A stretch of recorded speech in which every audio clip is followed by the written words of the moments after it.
So, with that being said, I'm very excited to bring up our next speakers. I don't know how they're going to do this thing because there's two of them, but they are overtly libertarian. In fact, so libertarian, they've got a podcast called We Are Libertarians. Please give it up for the awesome Chris Spangle and Greg Lenz.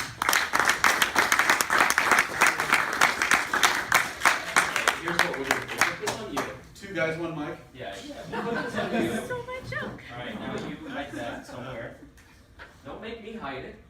And then I'm just going to stand here and talk like this for the time. Is that okay with everybody? This is how we podcast. Alright.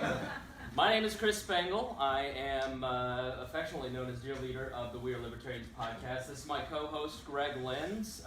Greg, we are both former scumbag Republicans. Former scumbag Republicans. Chris even made it a point to raise money for Dick Cheney to support the troops. It's true. Oh my God. That's a lie. That's a smear. Okay? You! Wrong! You are worse than Hillary Clinton. I did start out as a scumbag Republican. I started out at IUPUI as head of the College Republicans in 2004. Please don't hold that against me. We all do things in college we're not proud of. Mine was supporting George W. Bush for re-election. I ended up getting involved in a campaign for Congress for a local Republican. I didn't go help Mitch Daniels or George W. Bush. I helped a libertarian-leaning Republican named Andy Horning. Surprise, I was the only college Republican chair not to get a job in the Daniels administration. I don't know how that happened. Well, you wouldn't be a libertarian if you were employed anyway. Right.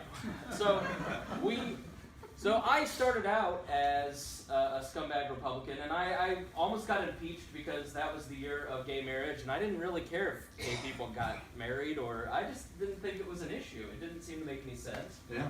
I didn't necessarily, I thought George Bush's immigration plan was fine, and now I'm practically open borders, much to his chagrin. And I started moving down the libertarian path as a result.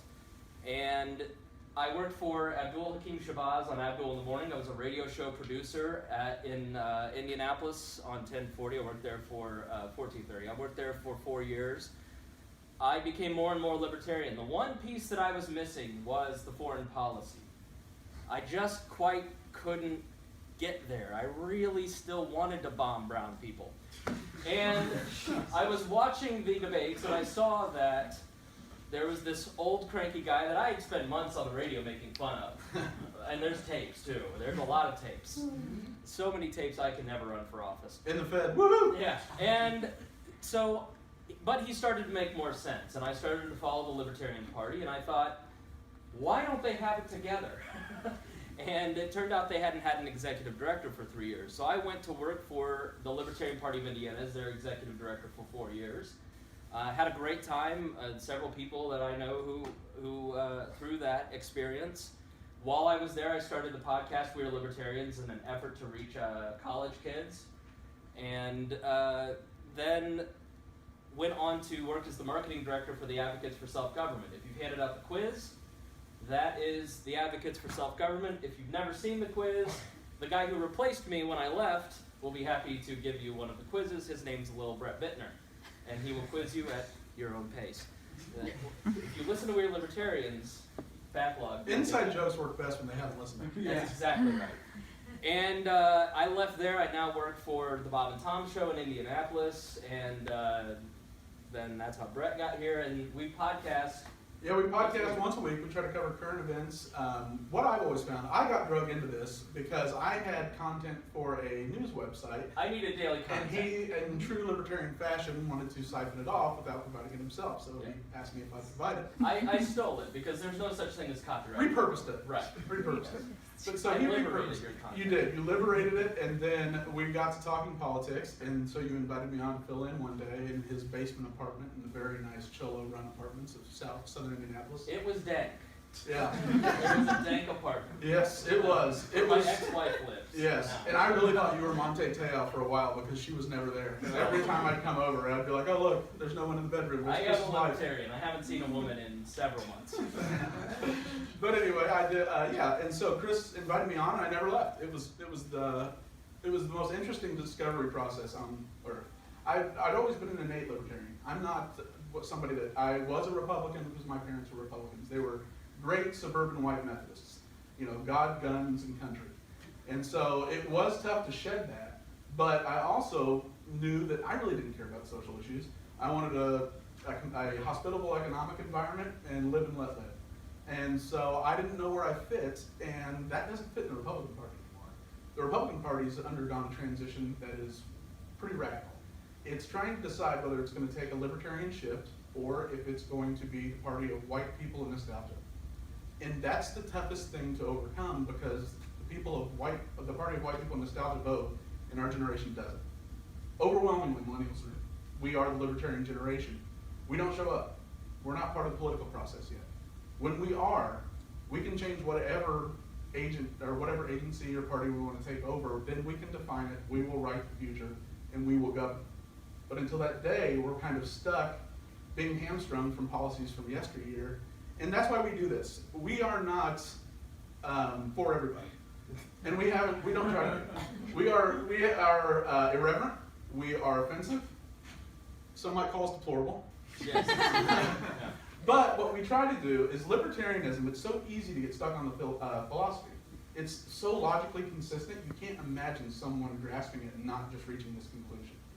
What's different though, is it's tough to do that and make it funny and not say no to everything. And so I know since we've worked on Real Libertarians now for 4 years, it's been an approach where how does this apply, not what are we supposed to believe. Right. And then it's about fun, because if you don't start and have things that are fun, you're never going to get a big enough crowd and get people to trust you and like you that you'll have positive momentum that grows, where it's not an organization dependent upon people and personalities. It's about creating a self-sustaining organization, not one like, for instance, Apple Computer, where Steve Jobs was everything. He was the R&D department, and the second he was gone, it's a slow descent. I love fun. Yeah. I have fun all the time. Oh boy. Take that? No. Anyways.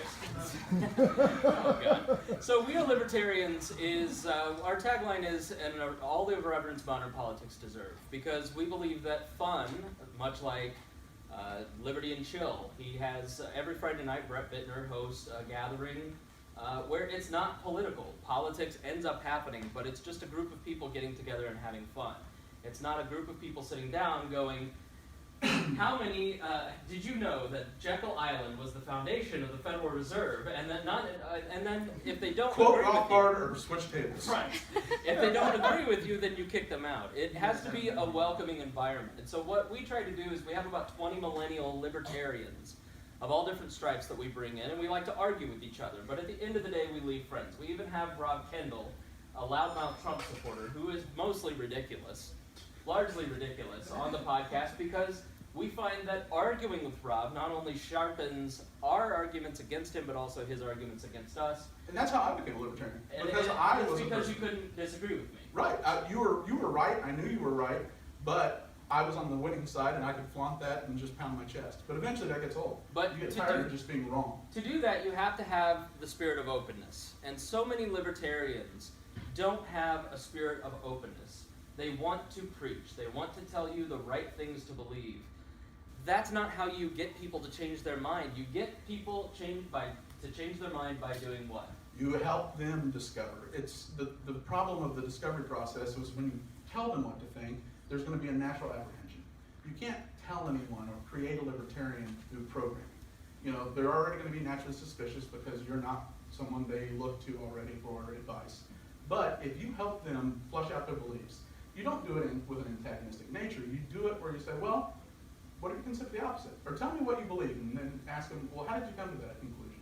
Lead them down the well, and eventually, I truly believe that if you ask the right questions, and you ask them, is it really right to force anyone to do anything they don't want to do? When it's not a political process, and when it's just an individual in a one-on-one environment or a small group environment, no one really wants to apply force to force anyone to do anything. But the mob mentality, it becomes us versus them. But you can create libertarians through the discovery process of questions, the Socratic method. Right, and so that leads us to our final point. And as I talk, please take out your cell phones. I'm going to do something unprecedented. Take out your cell phones, go to Facebook, and like We Are Libertarians on Facebook. If you have a podcast app, download the podcast and listen to it. If you're under 40, you'll like it. If you're over 40, you might not. The final note is you have to be prepared. You have to know your stuff. What led me to libertarianism is that I was arguing with Andy Horning, who had been a libertarian for many, many years, and Abdul Hakim Shabazz, who was a lawyer and a Republican, a socially liberal Republican, not necessarily libertarian, but he challenged all of my Little Rush Limbaugh catchphrases, and I couldn't argue with him, and that led me to a sense of frustration, because he would let me beat up against his ideas, and I couldn't counter them. That led me to libertarianism. At the end of the day, we're right, but you have to know your stuff to argue with people, and you have to approach it from that spirit of openness, but also a spirit of offense. You have to say, Greg, Why do you think we should build a wall? prove to me that a wall is a good idea. Hillary Clinton has one. Okay. Instead of going, well, I think that the wall is a bad idea because I said, no, you prove that the wall is the good idea. I'm coming from a sense of offense. I'm not saying, well, here's why the wall is a bad idea, and I'm going to point out all the reasons that I'm smarter than you. I'm saying, no, you tell me why the wall is a good idea, because the truth is, when you're on Facebook and you're having those arguments, or you're on campus and you're tabling, they don't know what they're talking about at all. Every time you're telling someone to Google something, like last night, if you guys watched the debate, Trump did, or Hillary did it, and so did Trump. Go to my website, Google this. When you're having to do that, you're losing. You've already lost. It's over. You need to be able to help them flush out what they believe, not point to information or point them in the right direction. When you can do that, you will create as many libertarians as you want. That's sort of the panacea we've been looking for. But until we get to that point, be fun, be relaxed. It's so easy, I've struggled with this, to be the condescending libertarian know-it-all. I love this stuff. It's nerdy as hell, it's down the rabbit hole, it's logically perfect. I can already picture what it will look like in an in-cap society with Don't my let black the and yellow backwards friends. hat and the bro outfit fool you. He's a nerd. Oh, huge nerd. Huge nerd. Huge nerd. And so the key, I could go down that rabbit hole and I have to consciously not, because everyone zones out and nobody cares. So at the end of the day, you have to prey upon their own vanity. They want to know what they believe, and for the most part, people don't have time or the interest in their personal lives to really sit down and say, what is my personal political philosophy? What do I believe in? That's just not for most people, that's not what they spend time doing. They end up getting these philosophies through osmosis from their friends or through the social groups they associate with. It is purely a situation where we have to hack the system through social, just like this, and Brandon did a great job. Just an environment like this is how you hack the system, you make it fun, and that's how you create libertarians. Memes. And internet memes. Yeah, memes are it. That's Sometimes GIFs. and finally, I would just say that don't give up. Yeah. I've been in the libertarian movement for 10 years, and when I switched from being the producer of a radio show, a Republican radio show, and I had state representatives sending me Christmas cards, and Republican state representatives walking up and giving me big hugs because I had a position of power. And I left that position to go be the executive director of the Libertarian Party of Indiana, a position largely without any power. $6 an hour. $6 an hour is James Neese. This is James Neese. I told you you'd recognize him when he got here. He was the guy that had to pee. Right. And I didn't have power, but I knew that I was doing what was right. And I took a lot of crap from my peers. I have heard the wasted argument vote more times than, it's an infinitesimal amount of times. But I don't care anymore because you get over that and you learn to argue that. And at a certain point, if you can turn that around on the offensive and get them to realize that they're not voting according to their principles, they're not voting in accordance with their morals, values, and principles, then that light bulb for them turns on just like it has for you. And what you are seeing this election cycle is that a light bulb is turning on for so many more people. And for those of us who have been in the libertarian movement for so long, we have a podcast called the Gary Johnson for President podcast. I'm not advocating, I'm saying that's the name of the podcast for the IRS, which may or may not be listening. I did that 4 years ago. And I basically rip off YouTube videos of Gary Johnson's interviews. Maybe a dozen in all of 2008, or 2012. It's a dozen a week. The tide is shifting. If you look at any measurable number of the libertarian movement, we are growing amongst independents, we're growing amongst millennials. A third of the millennial generation are libertarians.